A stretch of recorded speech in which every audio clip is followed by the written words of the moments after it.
Gloria a Dios. Reciban entonces un saludo cristiano en el nombre del Señor Jesucristo. Y vamos a entrar en la meditación de la palabra de Dios, libro de los Salmos, capítulo 112. Saludamos de una manera especial a todas las personas que están al frente de su pantalla también, a través de las redes sociales. Gloria al Señor Jesús. Estamos en este programa de vida en familia.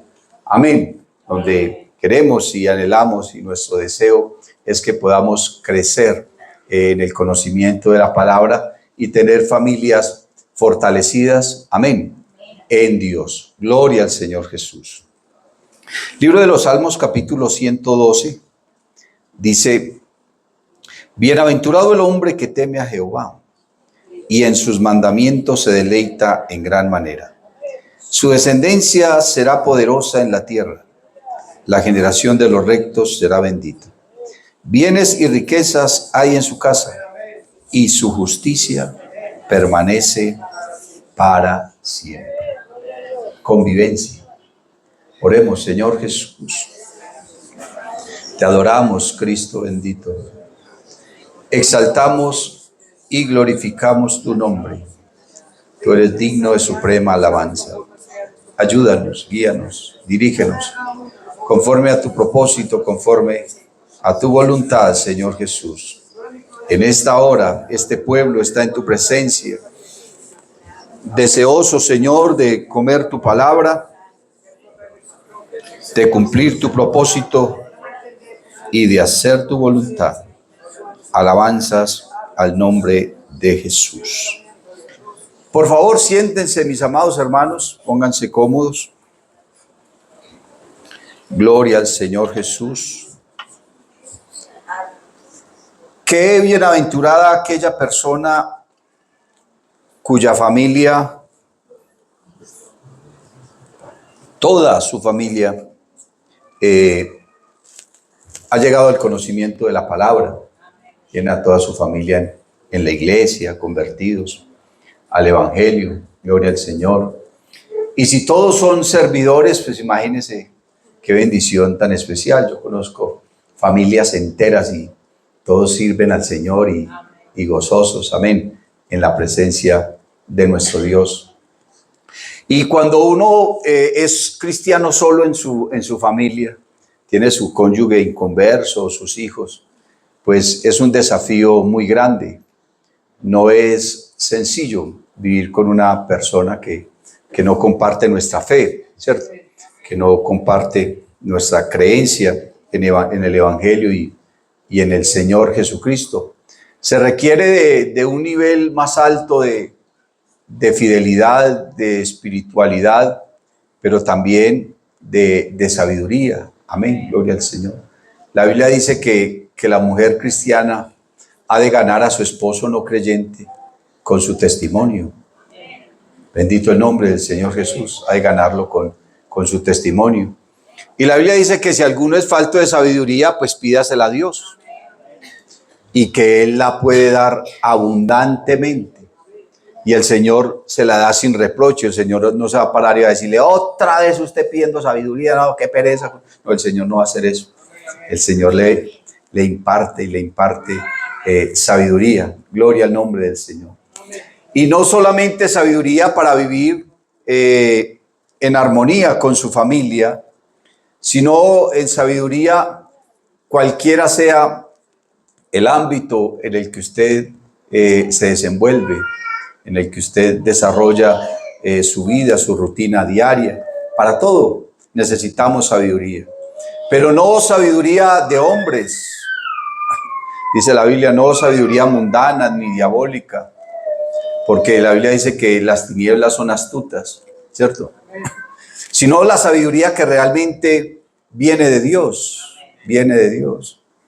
Y para poder nosotros tener un hogar, y un hogar, hermano, donde haya una buena convivencia, donde haya una buena armonía, donde haya, hermano, ese calor de hogar, donde haya paz, pues tenemos que, como decía en estos días, hermano, tenemos que tener unas bases no familiares, sino cristianas. Alabanzas al nombre de Jesús. Todo depende de la vida cristiana. Y ¿sabía usted, hermano, que la vida cristiana está fundamentada en 4 cosas? La vida cristiana está fundamentada en la justicia, está fundamentada en la santidad, está fundamentada en la verdad y está fundamentada en la obediencia a la palabra. Amén. No somos perfectos. ¿Quién es perfecto? El apóstol Pablo tenía todos los dones, eso es lo que dice. El apóstol Pablo tenía todos los dones del Espíritu Santo y tenía un ministerio increíble. Sin embargo, Pablo, hablándole de la perfección a la iglesia en Filipos, les dice: hermanos, yo mismo no pretendo haberlo ya alcanzado esa perfección. Porque el Señor Jesús sí nos dejó a nosotros, hermanos, una palabra, un ideal en la perfección, y dijo: sed pues vosotros perfectos, como vuestro Padre Celestial es perfecto. El Señor nos dejó ese ideal, esa cumbre para alcanzar. Gloria al Señor. Pero nuestro Dios dijo: mis ojos pondré sobre los fieles de la tierra para que estén conmigo. Y dice: el que ande en el camino de la perfección, este me servirá. Gloria al Señor Jesús. Entonces Pablo dice: yo mismo no pretendo haber ya alcanzado esa perfección, pero ¿cómo me apunto y cómo, hermano, me pongo yo en línea recta hacia ese rumbo y hacia ese camino? Pues lo primero que tengo que hacer es olvidar lo que queda atrás. Gloria al Señor. Dice: olvidando ciertamente lo que queda atrás. Dice: y extendiéndome a lo que está delante. O sea, aquí lo más importante no es lo que pasó. Aquí lo más importante es lo que está sucediendo hoy y lo que viene. Eso es lo más importante. Extendiéndome a lo que está delante. Dice: al premio del supremo llamamiento de Cristo Jesús. O sea, el Señor nos ha llamado a nosotros. Y uno puede decir que el texto está hablando es de la vida eterna. Bueno, usted lo puede incluir en la vida eterna. Amén, así es. Pero también está hablando de todo lo que viene, de ese futuro, del porvenir, de lo que va a suceder ahora, de lo que va a suceder mañana, de qué va a pasar conmigo, qué va a pasar con mi familia, qué va a pasar con mis hijos, con mi empleo, con todo. Pero resulta que nuestra vida está en las manos de Dios. Y si usted tiene esos 4 fundamentos, hermano, firmes en su vida, son la justicia, la santidad, la verdad y la obediencia a la palabra, cualquier cosa que usted haga en esta tierra estará con la firma del Señor. Está con la marca del Señor. La Biblia dice que Potifar puso a José sobre todas sus cosas, sobre sus negocios, sobre su propiedad, sobre sus criados, sobre sus sirvientes, sobre todo. Lo puso ahí. ¿Y por qué lo puso ahí? Porque todo lo que José hacía era prosperado por Dios. Era bendecido por Dios. Gloria al Señor Jesús. Samuel fue fiel profeta de Jehová. Y dice la Biblia que Dios no dejó caer al suelo ninguna de sus palabras. O sea que cuando Dios le daba a Samuel algo para decirlo, él lo decía y Dios lo respaldaba. Dios lo usaba. ¿Qué tal, hermano, que usted todo lo que se proponga, Dios se lo permita y lo bendiga por eso? Alabanzas al nombre del Señor Jesús y lo bendiga por eso. Por eso la Biblia dice que los que aman a Dios, todas las cosas les ayudan a bien. Gloria al Señor Jesús. En ese orden de ideas, entonces, hermanos, bienaventurada aquella persona cuya familia toda sea salva, tengan el conocimiento del Evangelio. Porque créanme, vivir con personas no creyentes es difícil. O con una persona apartada también es difícil. ¿Por qué? Porque no comparten nuestra fe, no tienen temor de Dios, piensan otras cosas, ¿cierto? los vicios, su música, sus amigos, todo ese tipo de cosas perturban al que es creyente, ¿cierto? No es sencillo para una mujer cristiana ver que su esposo llegue embriagado, que se haya malgastado el dinero, en fin, todo ese tipo de cosas, hermanos, es muy difícil para la vida de una persona. Así que si su cónyuge es creyente, dele gracias a Dios. Dele gracias a Dios. Pero al mismo tiempo tiene que tener también mucho cuidado, porque uno puede llevar a su cónyuge creyente a una situación en que lo puede llevar a declinar de su fe. Una mujer que se le niega constantemente a su esposo, se le niega, lo está empujando, lo está sacando de la iglesia, lo está tirando a un adulterio. Hay que tener cuidado con una serie de cosas. Un hombre que no sabe tratar bien a su esposa, la está empujando también a cometer un error, ¿cierto? A fracasarse en su vida espiritual, a fracasar en su hogar. De manera que todos y cada uno de nosotros algún día tenemos que darle cuentas a Dios por nuestra vida cristiana y por nuestra familia. ¿Cómo estamos nosotros tratando a los hijos? La Biblia dice, no provoquéis a ira a tus hijos. Y nosotros a veces tratamos a los hijos de formas en que los hacemos enojar. Y ellos enojados, pues, y si no tienen el conocimiento de Dios, pues pueden cometer muchos errores también. Y aún pueden pecar de pensamiento, de tantas formas. Los podemos desanimar para que no sigan en la iglesia. Podemos hacer un daño grande. Entonces depende de nosotros en gran manera, hermano, que nuestro hogar sea un hogar saludable, que nuestro hogar sea un hogar fructífero, que sea un hogar de bendición. Pero también todo eso radica de acuerdo al temor de Dios que haya en su vida, porque si yo leo este salmo, el salmo está hablando del hombre. Bueno, este salmo está hablando del hombre, aunque también pues la Biblia habla de la mujer sabia. Sé que la mujer sabia edifica su casa, ¿cierto? Mas la necia con sus manos la derriba. Pero la figura acá que se está usando es el hombre. Dice, bienaventurado el hombre que teme a Jehová. O sea, si usted tiene esos principios y esos fundamentos cristianos que acabé de mencionar, amén, la justicia, la santidad, la verdad y la obediencia a la palabra. Porque uno puede decir que teme a Dios cuando esas cosas están en su vida. Amén. Amén. Porque el temor de Dios a Dios, hermano, es la convicción de la presencia de Dios en mí. De manera que si yo sé que Dios está en mí y que Dios me ve, que Dios me habla, que Dios me oye, que Dios me usa, si yo soy consciente de la presencia de Dios en mi vida, no importa ni dónde esté, ni con quién esté, así esté solo, está regido por la presencia de Dios. No, yo no hago eso porque Dios está conmigo, Dios está en mí, Dios me ve.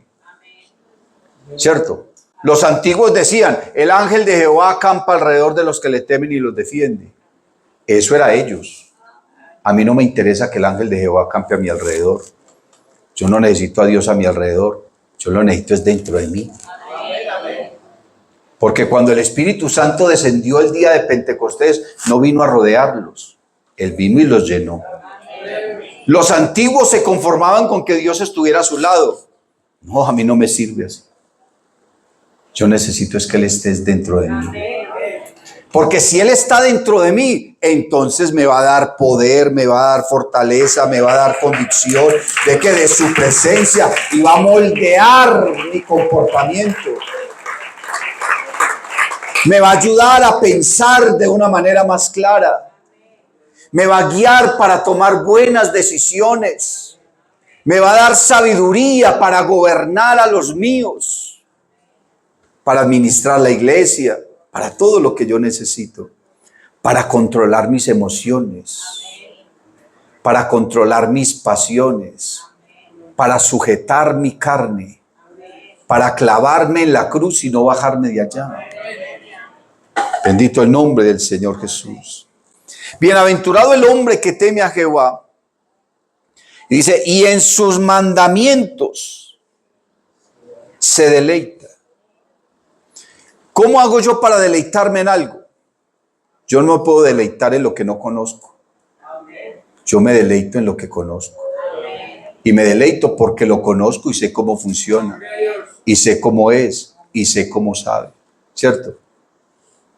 Mi esposa le ofreció a mi vecina esta semana un pedacito de torta. Le dijo, Lucy, venga que le tengo un pedacito de torta. Hemos gritó por ahí al esposo, toteado de la risa. Que ¡ay, qué bendición! Hace días que no como torta y saben que cuando a mí me ofrecen torta me desbarato de la alegría. Quiere decir que ya ha comido torta antes, ¿cierto? Gloria al Señor Jesús. Se deleita comiéndose una torta. Cuando usted viene aquí, usted sabe qué se siente aquí. Usted sabe qué se recibe aquí. Usted sabe qué se come aquí. Alabanzas al nombre de Jesús. Así que deleítese.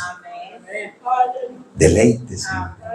Bienaventurado el varón que no anduvo en consejo de malos, ni estuvo en camino de pecadores, ni en silla de escarnecedores se ha sentado, sino que en la ley de Jehová está su delicia. No puede haber algo que usted disfrute más que estar en la presencia de Dios. 3 de los discípulos de Jesús subieron con el Señor al monte Tabor. Y el Señor se transfiguró allá. ¿Cómo sería? Yo me pongo a pensar en eso, hermano. Porque ellos veían al Señor normal, un hombre igualito a ellos, con los mismos rasgos judíos, todo eso, con su cabello, sus vestiduras empolvadas, sus sandalias sucias o empantanadas. Estaban subiendo para el monte, cansados, sudando, agitados. Pero cuando llegaron allá, hermano, se quedaron viendo al Señor como nunca lo habían visto. Nunca lo habían visto resplandeciente, hermano. Esa luz que había en él, sus vestidos se volvieron blancos, su rostro, hermano, sus ojos brillaban. O sea, el Señor tomó una forma y ellos se quedaron impactados y aparecieron Elías y Moisés. Y ellos no miraron a Elías y a Moisés, no les importaba para qué Elías y Moisés ahí. Así no hubieran aparecido, pues. A ellos les importaba era el Señor y se quedaron tan maravillados, tan perplejos, hermano, viendo al Señor de esa manera que dijeron, Señor, quedémonos aquí. Quedémonos aquí, hagamos 3 enramadas y nos quedamos aquí contigo viéndote así. ¿Por qué? Porque eso decía el salmista. Una cosa he demandado a Jehová y esta buscaré. Que esté yo en la casa de Jehová todos los días de mi vida. ¿Para qué? ¿Para qué? Para contemplar la hermosura de Jehová, para entrar en su santo templo, para adorarle, para postrarme, para humillarme delante de él, para pedirle perdón, fuerzas, bendición, sabiduría. Para contemplar la hermosura de Jehová. Gloria al nombre de Jesús. Usted viene aquí, usted sabe. No se deje robar la bendición, hermano. No se distraiga con nadie. No se distraiga con nada. Déjele al Señor todo lo que usted tiene allá en su casa, en su empresa. Véngase aquí, deleítese con el Señor, gócese, disfrútese, pero deje que Dios lo moldee. Deje que Dios lo transforme en verdad. Deje que Dios lo limpie, lo perfeccione, lo purifique, lo santifique y lo use. Vea, hermano, cuando el Señor, gracias, cuando el Señor, hermano, estaba con los discípulos, ellos comieron la Pascua, sacrificaron el cordero, lo asaron, se lo comieron, pero después el Señor se sentó con ellos y empezó a hablarles una cantidad de cosas que ellos quizás no entendían en el momento. Pero dice la Biblia que el Señor tomó el pan, lo partió y lo dio. El Señor te toma a ti, te parte y luego te usa. Entonces no le parezca extraño, hermano, que pase por situaciones donde, como dice el salmista, todas tus olas y tus ondas han pasado sobre mí. Alabanzas al nombre de Jesús. Dios permite que nosotros pasemos por situaciones. ¿Por qué? Porque quiere tomarte, quiere bendecirte, te parte y te quiere usar. ¿Usar en dónde? En tu casa. En tu casa. Que tu familia te admire. Que tu familia te respete. No que te teman. Es que no se trata de que nos tengan miedo. Se trata de que nos respeten. Gloria al nombre del Señor. La Biblia dice, en memoria eterna será el justo. Que el día que ya no estés, esa gente te recuerde con nostalgia. No que te miren en el cajón y digan, por fin se murió este viejo fastidioso. Ni siquiera dejó nada. ¿Sabe que el anhelo más grande de los antiguos era ser recordados? Sobre todo en la mitología griega. El anhelo más grande de los griegos era ser recordados. Entonces por eso ellos hacían hazaña, hermano. Y entre los griegos hubo un hombre llamado Aquiles. Y era un hombre sencillo, pero era un guerrero. Y tenía tan marcado en su corazón ese hombre el poder ser recordado, hermano, que cuando iban a salir a la batalla en Troya, él consultó con su madre, que era una pitonisa, y le dijo, ¿tú qué dices, madre? ¿Voy o no voy a la guerra?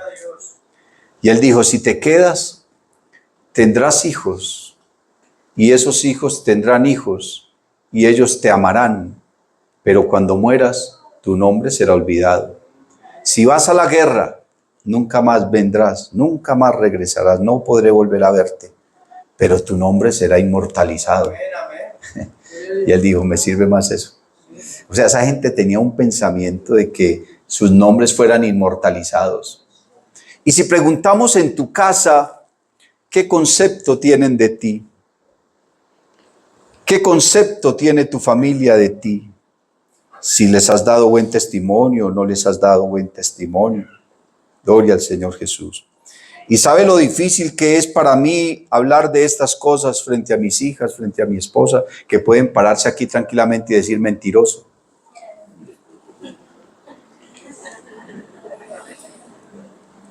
Aunque no digan ni amén.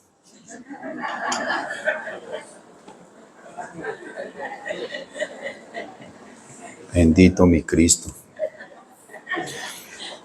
¿Por qué? Porque uno pararse aquí, hablar estas cosas, frente a los que más lo conocen, pues puede ser un sentido de vergüenza si ha hecho las cosas mal.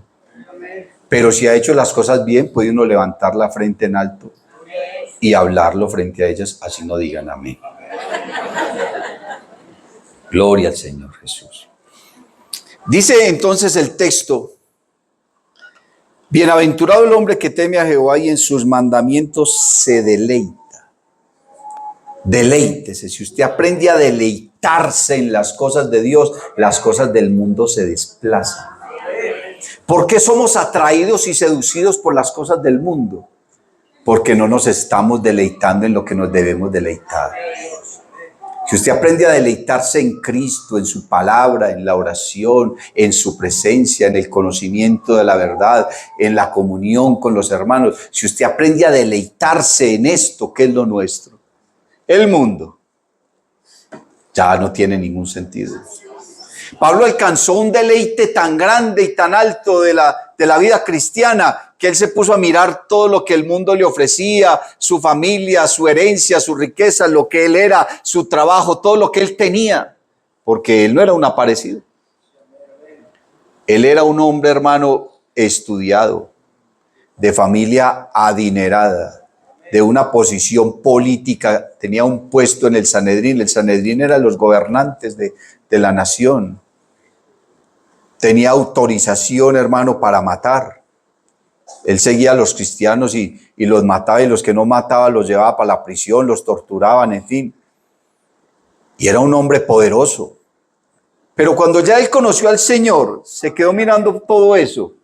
Dijo, todo eso para mí, pero es basura. Todo eso es basura. Y entonces en alguna ocasión seguramente lo invitó su familia a algo. Y él quería ir a visitar a sus viejos, digo yo, aquí especulando. Pero seguramente en medio de toda esa faena con su familia, en todo ese festejo que estaban haciendo, tal vez su familia inconversa quiso burlarse de él como lo han hecho de usted, como lo han hecho conmigo. Y tal vez su padre comenzó a decirle, hijo, ¿usted qué le pasó, hermano? Usted nos tiene a nosotros en vergüenza con eso. Dejó la herencia, dejó su posición, vea usted en lo que se convirtió, ya no tiene ni pelo. Sí, porque Pablo era calvo. Ahora no vayan a calviar todos ustedes porque quieran ser como Pablo, ¿no? Y entonces, hermano, lo estaban tratando de avergonzar. ¿Y sabe qué les dijo Pablo? Les dijo, un momentico, yo no me avergüenzo. Yo no me avergüenzo del Evangelio. Porque el Evangelio es el poder de Dios para salvación. Alabanzas al nombre de Jesús. Su descendencia será poderosa en la tierra. La generación de los rectos será bendita. Está hablando de su familia. Está hablando de sus hijos, está hablando de su generación, está hablando de su familia. Dice, será bendita. Y sabe, hermano, la palabra bendito, en la mayoría de los contextos, en la palabra de Dios, la palabra bendito significa salvo. O sea que de alguna manera es posible que en tus manos esté o no la salvación de tu familia. Porque usted tiene que ser luz en su casa. Y si usted es luz en su casa y su familia ve en usted un verdadero cristianismo, es posible que ellos lleguen a creer en la palabra. Así sea que eso ocurra después de que usted muera. Yo recuerdo una hermana en Río Negro, era una hermana muy especial. Yo hablo de Río Negro que nosotros salimos a la obra de allá conocí yo al Señor, conocí a mi esposa, allá me casé, allá nos proyectaron al ministerio y allá fuimos enviados al ministerio. Entonces todo el proceso de los inicios de mi vida cristiana y del ministerio fueron allá. Gloria al Señor Jesús. Y entonces uno cuando lleva muchos años en una congregación, uno recuerda mucho a los hermanos y los hermanos por allá de la vieja guardia. Voy a decir que no, ya está Cucho B. Nos van a ir a dar aquí de sardín. Y ella era muy buena creyente, pero todos sus hijos eran inconversos. Y ella decía que el anhelo suyo era poder ver a su familia a los pies del Señor. Y le oraba al Señor, Señor, si yo me tengo que morir para que ellos sean salvos, aquí está mi vida. Y sabe que el Señor la escuchó. Ella se enfermó y cuando estaba ya en el hospital, ya en sus últimos momentos, fueron todos sus hijos, toda su familia a despedirse de ella, como lo hacen muchas familias, pero ella les dijo que se tomaran de las manos y ella comenzó a orar por ellos y empezó a hablar en otras lenguas y hablando en lenguas se murió. Gloria a Dios. Lo último que dijo, lo dijo en lenguas, no se sabe qué dijo. Hermano, y todos sus hijos se entregaron al Señor. Todo eso fue uno. Se fueron entregando al Señor, hermano. Sus nueras, sus nietos, esa familia se fueron entregando al Señor Jesús. Y de hecho, esa familia fue de gran bendición para mi vida. Gloria a Dios. Y Dios puede hacer cosas grandes en su familia. Dios puede hacer cosas maravillosas en su familia. Porque Dios está diciendo, bienes y riquezas hay en su casa. Uno a veces dice, ay, ¿por qué me estará yendo tan mal? ¿Quién sabe qué estás haciendo mal? A veces Culpamos al gobierno, culpamos a los que viven con nosotros, siempre el ser humano busca culpables para todo buscamos culpables. Pero qué bueno uno detenerse y pensar en sí mismo y decir, ¿qué estoy haciendo mal? Y mire que este contexto de bienes y riquezas, porque Dios te premia no solamente con la salvación, sino que Dios también te puede premiar con muchas cosas. Cuando dice bienes, no está hablando de posesiones, está hablando de cosas buenas. Porque entonces no diría bienes y riquezas, que sería una repetición, ¿cierto?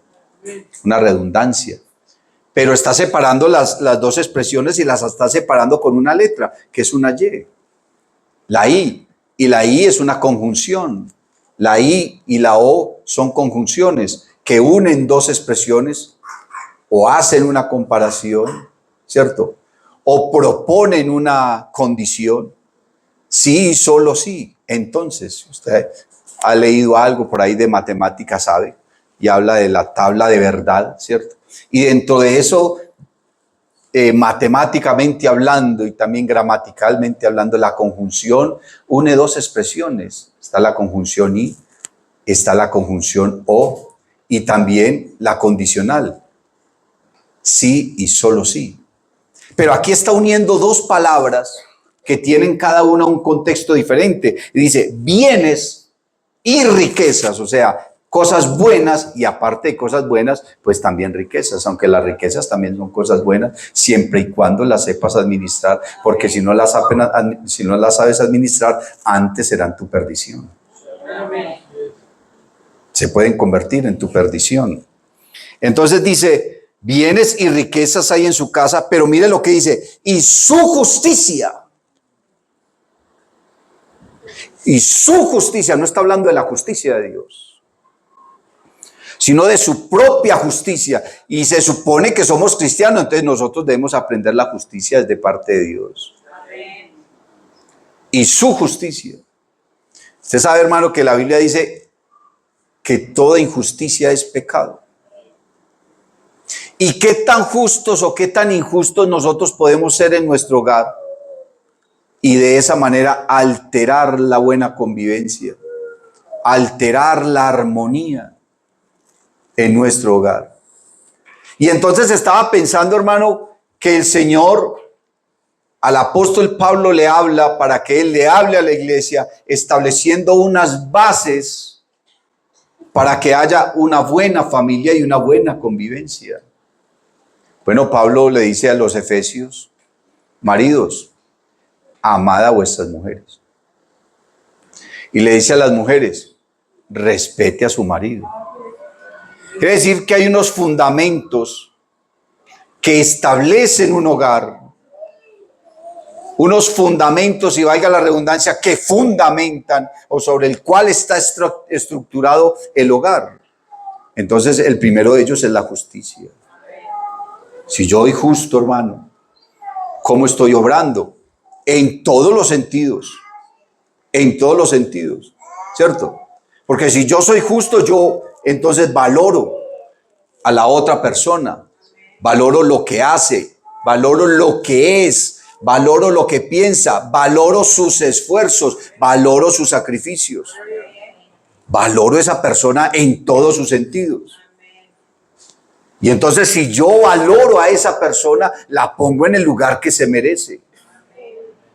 ¿Por qué? Porque es la persona que yo escogí, que Dios me permitió unirme con él y que Dios me ha bendecido por eso, porque la Biblia dice que el que haya esposa, haya el bien y alcanza la buena voluntad de Dios. Y que la buena voluntad de Dios esté de parte de uno. ¿Qué dice la Biblia? Si Dios es por nosotros, no, es que ustedes saben mucho. Eso es una bendición predicarle a gente que sabe tanto. Gloria a Dios. Reparte con deliberalidad. Reparte con justicia. Porque si hablamos económicamente, hermano, todos sabemos que en un matrimonio eso es una sociedad. Y así usted sea el que labore y su cónyuge se quede en la casa, los dos están trabajando en pro de eso. Que usted tiene una persona en la casa que está en todos los quehaceres del hogar, que son más pesados que cualquier otra cosa. Y yo le digo, porque yo todos los días barro, trapeo, tiendo la cama. Ay, el pastor barra y trapea. Sí, claro, y la señora me pone a barrer y a trapear. Amor, levante pues, que hay que barrer. No, mi amor, ya voy. Eso sí, no me ponga a lavar platos, güey. Ahí sí grave, pero yo lo arreglo todo en la casa normalmente, y más que ella y yo estamos solitos. Hago los mandados. Don Pedro, que si da el favor y le manda a mi señora un quesito. Sí le toca a uno, hermano. Ya los niños no están. Ya le toca a uno. Bendito el nombre del Señor Jesús. Entonces uno tiene que valorar esa persona y ponerla en el lugar que se merece. Gloria al Señor Jesús. Y ser justo con esa persona. ¿Por qué? No digamos que fue la persona que Dios le dio. Porque es un error. Ay, estoy orando al Señor para que me dé la mujer. No, el Señor no te va a dar nada. Y el día que usted la consiga, no diga que fue Dios el que se la dio. Porque usted tenía gusto, usted fue inteligente y usted analizó si esa fue la persona que usted escogió. Entonces, y le va mal en el hogar, ay no, entonces Dios se equivocó y me dio la que no era. No. Dios a usted le da inteligencia, le da gusto y le da sabiduría para que elija a esa persona. Una vez la eligió, ay sí, Dios le bendice la unión. Pero es usted el que tiene que mirar cómo sostiene ese hogar y cómo lo ministra, ¿cierto? Y cómo reparte lo que tienen. ¿Por qué? Porque es de los dos. Y si tienen hijos, es de todos. No es solamente, no, es que esto es mío. Si tú crees que es así, entonces ve y habla con Dios a ver qué te dice, ¿cierto? Pero esa justicia que nosotros hemos aprendido de parte de Dios es la que tiene, hermano, que gobernar nuestro corazón y nuestra mente y andar y vivir en pro de ella. El fundamento, hermanos, entonces, en segundo lugar, de esa convivencia familiar, el Señor le dijo a los efesios a través de Pablo: maridos, amad a vuestras mujeres. Entonces habría que analizar aquí realmente entonces qué es el amor. Porque nosotros los latinos tenemos una convicción del amor muy ambigua, ¿cierto? Muy ambigua. Y creemos que el amor es estar besándose, abrazándose, declarándose en poemas y todo eso. Y hablamos del sentimiento del amor. Pero resulta que si uno se va a la palabra de Dios, si uno se va a la realidad, el amor no es un sentimiento. Si usted cree que el amor es un sentimiento, le va a durar muy poquito. Porque los sentimientos son pasajeros. Y los sentimientos son pasajeros, ¿por qué? Porque los sentimientos son emociones. Y somos seres emotivos. Estamos contentos, estamos tristes, estamos alegres, estamos deprimidos, estamos enojados. Una cantidad de cosas. Uno en el día tiene una cantidad de emociones y de sentimientos, ¿cierto? Pero usted no puede fundamentar ni su vida espiritual, ni su vida sentimental, ninguna área de su vida en una emoción. Es más, a uno le recomiendan que cuando vaya a tomar decisiones, lo haga con cabeza fría. Un momentico, cálmese, tranquilo, vamos a pensar el asunto y luego toma la decisión. Pues no digas de una vez que sí o que no, porque puedes cometer un error. ¿Cuántos errores puede cometer uno cuando toma decisiones estando enojado? O estando emocionado. Cuando uno está emocionado y feliz, no mira las otras cosas y no hágale metas y resulta que le fue mal. Y yo, como estaba de contento, claro, termina frustrado, amargado, decepcionado, termina con una cantidad de cosas. Porque no pensó bien. Porque no analizó las cosas bien. Pero es que tantas parejas hoy en día se casan y les dura tan poquito. Porque se casaron emocionados. Uy, me voy a casar con esa mona, me la voy a echar al rincón tan lindo. Claro, se la echó al rincón, pero ya a los 15 o 20 días. Entonces, ¿qué? O con los añitos ya le salieron las llanticas, los bananos, ya no la ve tan bonita. Entonces, ¿qué? Ya la ve feíta. Lo único que no le han cambiado son los ojos. Pero se casó por una emoción. Pero cuando uno piensa las cosas bien. Pastor, entonces si el amor no es un sentimiento, entonces ¿qué es? El amor es una decisión. Es una decisión. Usted decide. Yo decido amar a esta persona. Y entonces cuando yo tomo una decisión, hago un compromiso. Y cuando hago un compromiso, entonces hago unas promesas.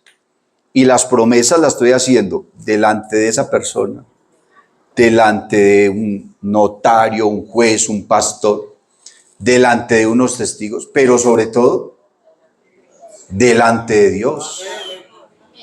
Y Dios te va a pedir cuentas por esas promesas que hiciste, que le hiciste a esa persona y que le hiciste al Señor. Y más nosotros los cristianos que queremos que es que yo necesito la bendición de Dios y por eso queremos una ceremonia religiosa y todo eso. Y al punto de que hay gente que cree que si no le hacen ceremonia en la iglesia no quedó casado. No, el matrimonio es un estado civil, ¿cierto? Y si le hicieron ceremonia, pues muy bonito. Y si no le hicieron, pues igual ya está casado, ¿cierto? Pero normalmente los creyentes quieren que oren por ellos, que le hagan ceremonia, que la bendición de Dios. Claro, entonces ahí yo creo que quedan amarrados más que todo porque están prometiendo delante de Dios. Y eso que usted está prometiendo, Dios se lo va a demandar. Y de eso que usted está prometiendo depende la convivencia en su hogar. Y entonces, como el amor es una decisión, yo no puedo andar por ahí cambiando de opinión. Ay, no, qué pereza, ya no te quiero. ¿Cómo que ya no te quiero? Si yo afecté la vida entera de esa persona cuando la invité a que se casara conmigo. Y entonces, ¿cómo voy yo a votar ya a una persona? O a tratarla mal o a mí. No. Entonces, ahí es donde uno dice, ¿qué clase de cristiano soy? ¿Cuál es el Dios que yo conocí? ¿Cuál es la verdad que me ha sido revelada? ¿Y de qué manera entonces yo estoy obedeciendo a la verdad y a la palabra? Quiere decir que no he conocido. Porque yo no puedo ir cambiando de decisiones. Y sobre todo en cosas tan trascendentales que afectan toda una convivencia. Entonces, basado en esas decisiones que yo he tomado, y entre ellas amarte y amar a mis hijos, para los hijos es diferente, que los hijos no deciden amarlo a uno, a ellos les tocó. Sí, un muchacho nació en un hogar, a usted le tocó ser colombiano, a usted le tocó vivir en una familia, le tocó vivir en una familia pobre o rica, no sé cómo fue, su papá alcohólico o un verdadero cristiano. Usted no escogió eso, usted llegó a este mundo y cuando usted empezó a entender, ya todo estaba alrededor suyo. A usted le tocó. Pero Dios, que es tan bueno, entonces pone en el corazón de las personas amar de manera natural a sus padres. Somos nosotros los que acabamos con ese amor. Con maltratos, con desprecios, con irresponsabilidades, con cantidad de cosas. Pero el amor de pareja, y mire que el amor natural es un amor muy poderoso, porque hermano, su mamá será siempre su mamá. Así lo haya criado como sea. Su papá siempre será su papá, si usted diga, ese viejo, pero sigue siendo su papá. Y usted tiene un deber como hijo de ¿qué? De honrar a su papá y a su mamá, así hayan sido buenos o malos. Pero usted tiene el deber de honrarlos, porque eso dice la palabra de Dios, ¿cierto? Sus hermanos siempre serán sus hermanos y usted los va a amar toda la vida, así no sean tan buenos hermanos.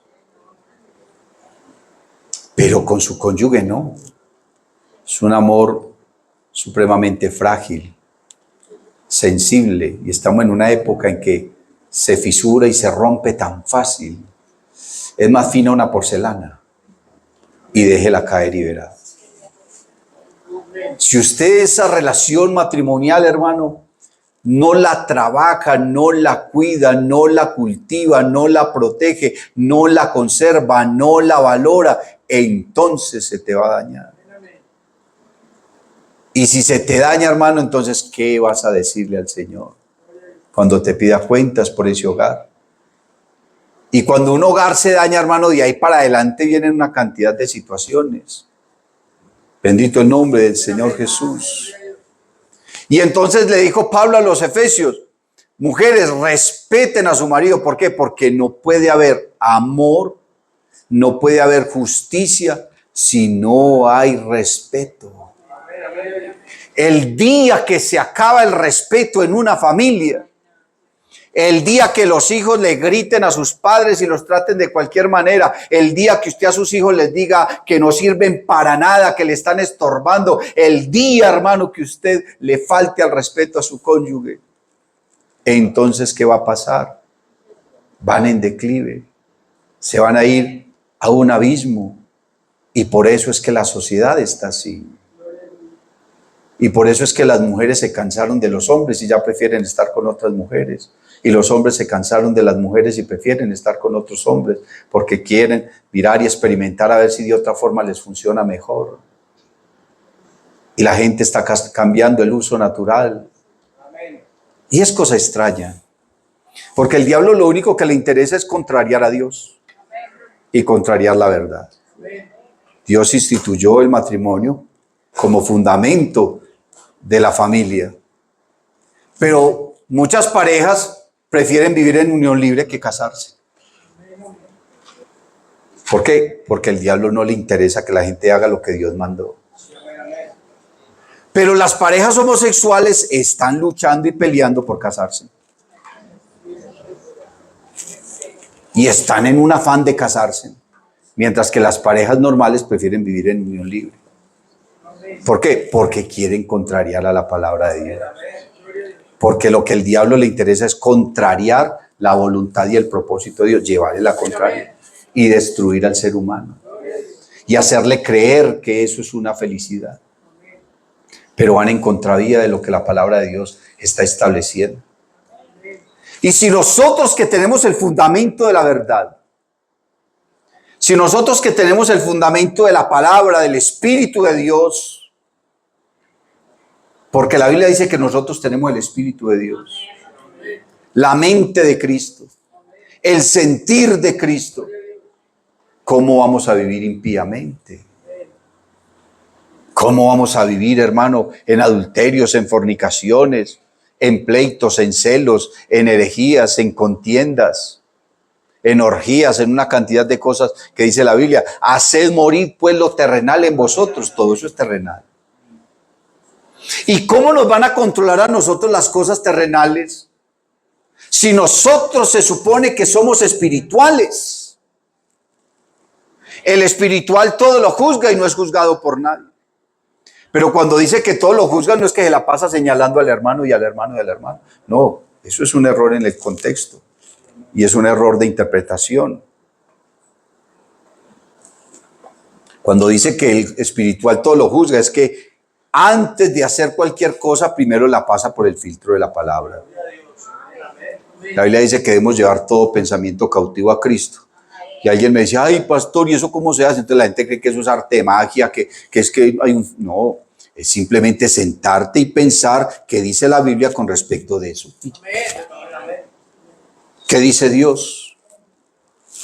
Y entonces en ese sentido tenemos que conocer a Dios desde su esencia y desde lo que Él es, de lo que Él piensa, de cuál es su propósito, de cuál es su voluntad. Y cuando yo conozco a Dios de esa manera y cuando yo entiendo el Evangelio, entonces cualquier situación que se me presente, la que sea, la filtro por la palabra, y eso es llevar todo pensamiento cautivo a Cristo.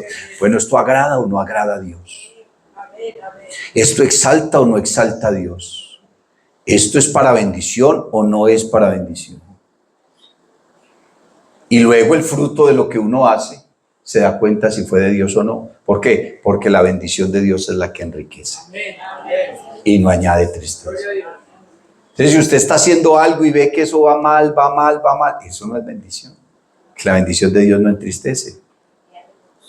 Antes alegra el corazón, enriquece la vida, trae gozo al alma. ¿Por qué? Porque está en el propósito de Dios. Pero si usted, hermano, va en contravía de las cosas de Dios, está destruyendo su hogar, tiene una doble vida, usted no va a encontrar satisfacción. Porque usted está dejando la piedad y se está convirtiendo en un impío. Y la Biblia dice, no hay paz para el impío.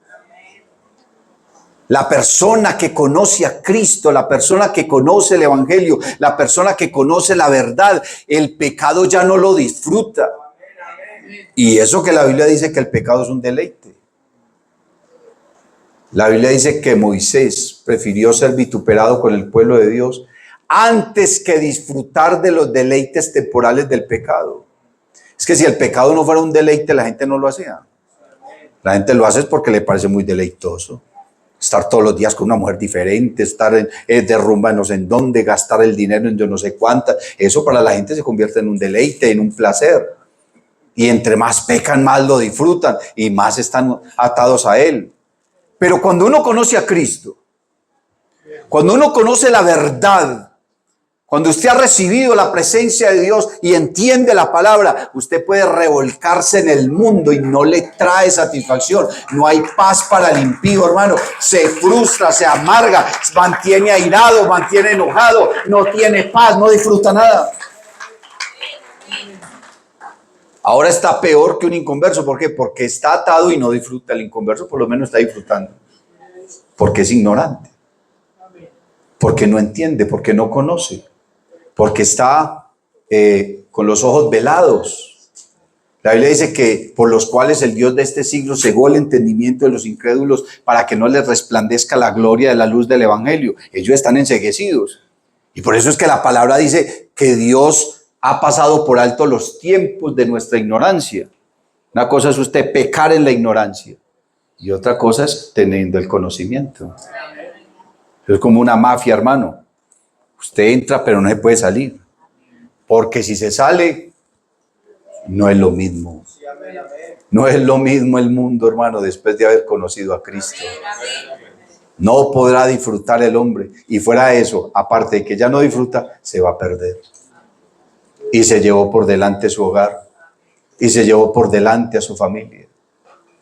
Hermano, la Biblia dice, en cuanto de ti dependa, procura estar en paz con todos. Es lo que hablábamos esta semana. Seguir la paz y la santidad, sin la cual nadie verá al Señor. Dice, busca la paz y síguela. Y esa paz, hermano, primero nace en el corazón, luego florece en la familia y luego se refleja hacia el mundo. El mundo no podrá estar en paz mientras haya conflicto en las familias. Y las familias no podrán estar en paz entre tanto que haya conflicto en tu corazón. Busca la paz de Dios, síguela, llénate de Él. Aprende la justicia, la verdad, vive la santidad. Aleluya. Obedece a la palabra y entonces dice la Biblia, bienes y riquezas hay en su casa y su justicia permanece para siempre. Resplandeció en las tinieblas luz a los rectos. Es clemente, misericordioso y justo. Amén. Estén en pie y vamos a darle gracias a nuestro Dios. Dios te bendiga. Si te ha gustado esta predicación, te invito para que visites mi canal en YouTube y en Facebook, Eduard David Taborda.